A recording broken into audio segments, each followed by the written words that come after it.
मित्रों, डैमेज तो हो चुका है, इसमें कोई शक नहीं, डैमेज हो चुका है। बिल्कुल नहीं। और मैनेज की भी तैयारी चल रही है। अभी कल डिप्टी सीएम पाठक जी, मैं देख रहा था कि चोटीधारी जितने बटुक हैं उनकी चोटी उखाड़ने के बाद उन्हें जलेबी खिला रहे हैं और चंदन लगा रहे हैं। अभी चंदन लगाना मतलब एक तरह से प्रदर्शन ही है। खुद चंदन नहीं लगाए हैं लेकिन बटकों को चंदन लगा रहे हैं। उनकी चुटिया उखाड़ के खींचने के बाद अब चंदन लगा के और जलेबी खिला रहे हो यार। पहले मारे नौकरा लुटे। हाँ, हमारे पड़ोस में एक कुत्ता है, एक दिन उसको जलेबी खिला दिया। अब वो शाम सुबह जो है मेरे पदचाप को सुन करके खड़ा हो जाता है, दोनों हाथ जोड़ करके वही जलेबी मांग रहा है। तो मुझे लगता है डिप्टी सीएम ने इन बच्चों को कुत्ते का छोटा पिल्ला समझ लिया और जलेबी खिला करके मैनेज करना चाहते हैं। बिल्कुल नहीं। और ये भी एक साजिश है। बिना योगी जी के आप यूपी नहीं जीत सकते हो। 100% सही है, बिना योगी जी के आप यूपी जीत ही नहीं सकते हो।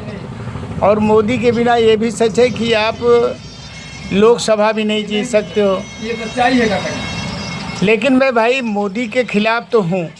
उसका कारण है शीर्ष कुर्सी पे बैठा जो व्यक्ति है उसको इतना ज्ञान होना चाहिए कि हमारे टेबल के नीचे क्या चल रहा है। और योगी जी का मैं पूर्ण समर्थक हूँ, रहूँगा भी। उसका कारण है कि एक ही बंदा राजनीति में ऐसा है जो खुल के बात करता है और बोलता है। बिल्कुल सही काका जी। और हो सकता है कि अभी लोग लाग लपेट नहीं, जो कहना है साफ कहना है। साफ कहना है। नहीं, अभी ये हो सकता है कि लोग जो है भ्रमित हैं और भ्रमित होना भी चाहिए। लेकिन इस भ्रम को तोड़ने के लिए बाबा जी के कार्यों को देखना पड़ेगा। हाँ। उनकी जो शैली है, आम आदमी तक जो व्यवस्था पहुंचने की शैली है, वो बिल्कुल खुल्लम खुल्ला है। पेट में कुछ, मुंह पे कुछ, ये सब काम नहीं है। ये नहीं है। और वो जब खुल के बंदा है तो हम अभी उसके साथ खुल के रहना चाहेंगे। अगर इस बीच में सन 27 के दरमियान अगर कुछ कोई और ऐसी अप्रिय घटना न घट जाए तो ये IT सेल वाले लगे हैं कि बाबा को धीरे धीरे ऐसे खसका दो। हाँ, क्योंकि सबसे पहले बाबा को ही जो है इलेक्शन झेलना है और इसके बाद ये फिर नया प्रयोग करेंगे। जनता जनार्दन तक जानती है काका जी, बाबा जी तो और भारी मत से आ रहे हैं। बाबा जी आ रहे हैं, आएंगे, आना भी चाहिए। लेकिन दो व्यक्ति जो हमारे जहन में छाए हुए थे, एक नरेंद्र मोदी और दूसरा मोहन भागवत, ये दोनों नज़रों से नीचे उतर गए हैं। हो सकता है इस मेरी बात को लोग बुरा भी माने, लेकिन जिनको बुरा लगता हो उखाड़ लें रोआ। इनके मुख में कुछ है और पेट में कुछ है। हाँ, इनके IT सेल वाले इनको बर्बाद करने में लगे हैं। इसलिए मुझे कहने में कोई संकोच नहीं है। नहीं, संकोच किस बात का? जो सही है सही है। हम तो भाई वोटर हैं, अभिव्यक्ति की आज़ादी हमें भी ये बोलने की, अपनी बात रखने की। इधर तो तुम एक बार कहते हो कि भाई बटेंगे तो कटेंगे, और तुम बांटने की पूरी साजिश रच रहे हो, रच लिए हो, रच दिए हो।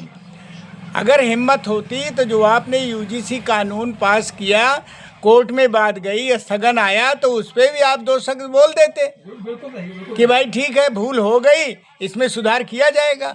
हमें जनरल वाले अकेले ब्राह्मण क्षत्रिय थोड़े हैं। ब्राह्मण के साथ क्षत्रिय है, बनिया है, लाला श्रीवास्तव हैं, मोहम्मडन में अपर कास्ट वाले हैं, तो सब वही हैं। तो इस तरह से आपने आंख बंद करके एक बार को ललचाने के लिए दूसरे को कटवा रहे हो यार। हमसे बोल रहे हो बच्चे पैदा करो, अपन शादी नहीं करते हो। अपनी संस्था में ऐसे लोगों को खोज रहे हो जो शादीशुदा ना हो, और तुम सब पूरा परिवार चला रहे हो। ऐसे लोगों को भी जानता हूँ, संस्था के कार्यवाहक भी हैं, लेकिन वो सब फैमिली वाले हैं, लाखों करोड़ों की मलाई खा रहे हैं। तो भैया मैं एक चीज़ यही कहना चाहूँगा, बाबा पे ध्यान रखना है। बाबा गलत बोलेगा तो उसी समय उसका विरोध करेंगे। ये सही है, मैं वोट जो है कांग्रेस को नहीं दूंगा। काका जी सवर्णों में कितना जोश है हमारे। ये भी सही है, मैंने कांग्रेस को भी वोट नहीं दूंगा, मैं सपा को भी वोट नहीं देने जा रहा हूँ, मैं बसपा के लिए भी सोच सकता हूँ, लेकिन अभी तो बाबा ही हमारे सर्व नेता है, सर्वमान्य नेता है और बाबा के साथ में लगे हुए हैं। उनको लोग हटाने में आवाज़ से नहीं लगे हैं, पिछले 2 सालों से लगे हुए हैं। लेकिन भाई बाबा के लिए मेरी शुभकामनाएं।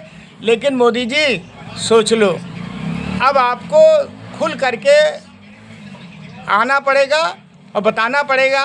अगर मैं सबकी बात करता हूँ तो सबके लिए करता हूँ, इधर कुछ उधर कुछ ये नहीं चलेगा।